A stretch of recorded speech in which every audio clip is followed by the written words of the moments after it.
C'est une sculpture formidable que tout le monde connaît, que tout le monde a vue, mais je me demande parfois quand même si en réalité tout le monde ne l'a pas mal vue.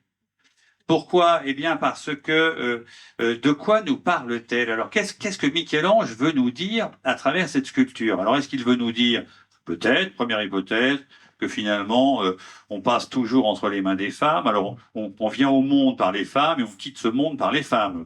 Peut-être que c'est toujours les femmes qui allaient oindre le corps des morts, etc. Donc peut-être qu'il y a là quelque chose que Michel-Ange veut nous dire. Je ne suis pas sûr que ce soit ça en réalité, même si l'interprétation est tentante. Alors, il y a aussi un gars fort intelligent, un très, très bon écrivain, mais qui, on peut quand même être un bon écrivain et dire beaucoup d'âneries, c'est Romain Rolland.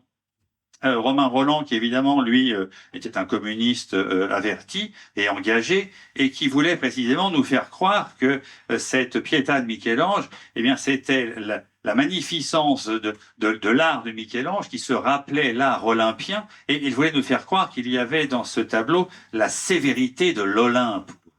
Je ne suis pas du tout certain. Alors évidemment, on peut défendre cet argument-là. On peut dire, regardez, le visage de la Vierge, elle est sérieuse, elle est jeune, etc. Elle est dans une espèce de douleur absolue. C'est l'idée de la Mater Dolorosa, mais qui finalement ne pleure pas, qui ne verse pas une larme, parce qu'elle est un peu stoïcienne. Sans doute, elle est dans la sévérité olympienne. Alors moi, je comprends que Romain Rolland veuille nous ramener au grec, mais moi, j'aimerais mieux qu'on en revienne plutôt au monde chrétien, que Romain Rolland, évidemment, ne voulait pas toucher.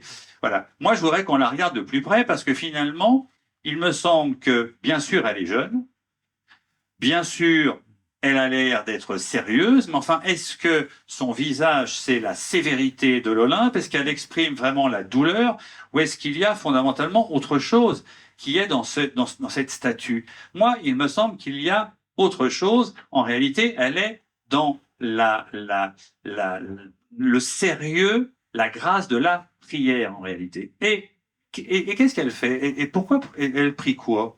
Eh bien, en réalité, pour comprendre ce qu'elle est en train de dire, eh bien, et pour comprendre sa prière, il faut plutôt la regarder, mais il faut apprendre à voir ce que Michel-Ange veut nous montrer. Or, quand il veut nous montrer quelque chose, on va d'abord regarder l'inclinaison de ses épaules. En réalité, la Vierge, là, enfin Marie, elle est plutôt penchée vers la gauche. Ok?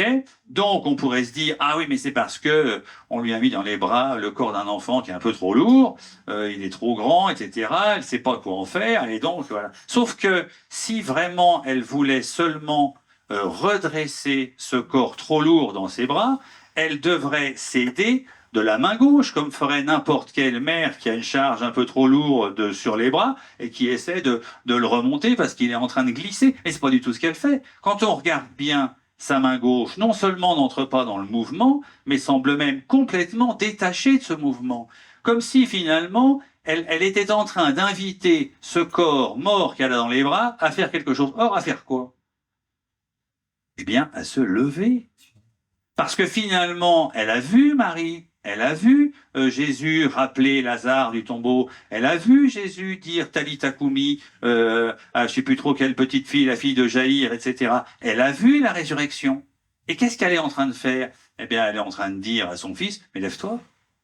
Parce que elle qui a donné finalement son corps à Dieu, elle qui a donné, qui a offert sa chair à Dieu pour l'éternité, mais elle l'a offert au même titre que la volonté de Dieu qui est éternelle, le fiat de Marie est éternel, et elle ne doute pas une seconde, à mon avis, elle ne doute pas une seconde que la vie qui a pris forme en elle au moment où elle a dit fiat, ça veut dire qu'elle est en train de se dire, mais pourquoi, j'ai pas fait ça qu'une fois, c'est pas un one shot, j'ai pas fait ça qu'une fois. En fait, elle est en train de dire, je vais te redonner la vie, mon garçon. Et voilà. Et elle est en train, en fait, de le pousser avec son bras droit. On voit bien que si on regarde là, elle fait une pression sur le dos, comme si elle voulait qu'il se lève. Et la main gauche est en train de lui dire, mon gars, c'est par là que ça se passe, quoi. Donc, en fait, il me semble que cette sculpture, c'est en réalité la sculpture même de la résurrection. C'est-à-dire que Michel-Ange, en plus, il était amoureux d'une fille, Vittoria Colonna, je ne sais plus trop comment elle s'appelle, un truc comme ça. Et en réalité, il avait écrit un petit poème pour elle, et il disait que la mort ne se réjouisse pas, la vie est plus forte que la mort.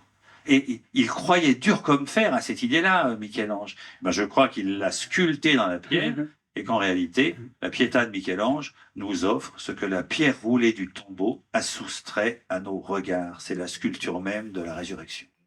Je vous remercie.